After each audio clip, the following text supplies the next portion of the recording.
Assalamualaikum warahmatullahi wabarakatuh.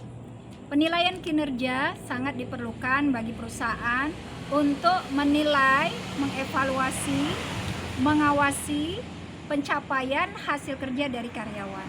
Jadi progres pelaksanaan kerja yang dilakukan oleh karyawan bisa diketahui melalui penilaian kinerja yang dilakukan oleh pimpinan di dalam perusahaan. Nah, sekarang di sini apa yang harus dinilai di dalam penilaian kinerja itu sendiri?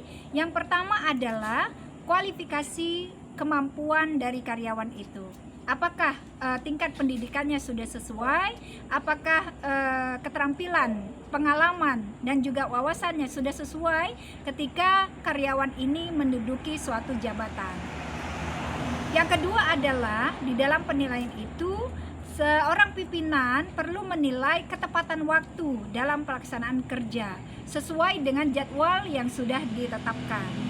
Yang ketiga adalah pencapaian kinerja itu bisa dinilai ketika kemampuan teknis dari karyawan ini punya kemampuan yang lebih. Jadi karyawan memiliki kemampuan lebih dalam hal teknis pelaksanaan pekerjaan.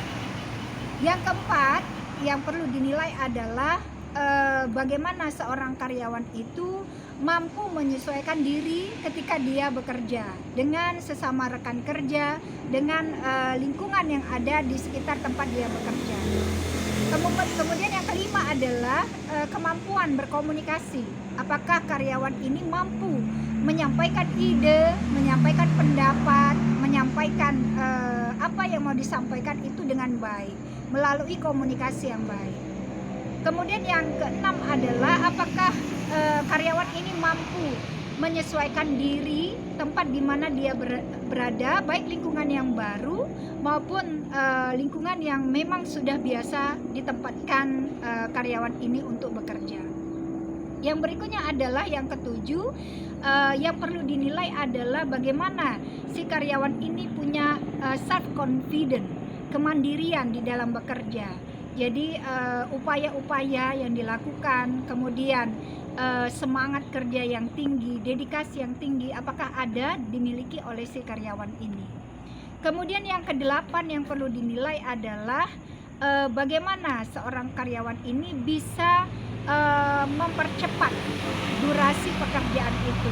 Jadi pekerjaan itu bisa selesai lebih cepat dari jadwal yang telah ditetapkan. Dengan catatan yang kesembilan adalah kualitas dari pekerjaan atau hasil kerja itu tetap sesuai dengan standar kerja yang telah ditetapkan. Jadi hasil kerja ini mengacu kepada SOP atau standar kerja yang telah ditetapkan di dalam perusahaan. Yang ke-10 yang perlu dinilai adalah bagaimana seorang karyawan ini mampu melakukan inovasi-inovasi, kebaruan-kebaruan di dalam proses pelaksanaan kerja. Apakah ada kemajuan, apa hanya stuck, jalan di tempat saja. Nah, itu perlu dinilai di dalam penilaian kinerja.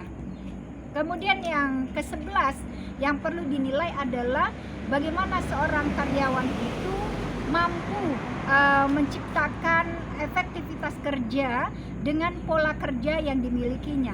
Jadi penyesuaian dalam efektivitas kerja itu perlu dinilai apakah si karyawan punya cara-cara tersendiri untuk bisa menyelesaikan pekerjaan dengan baik, sesuai dengan kualitas, sesuai dengan kuantitas, dan tepat waktu.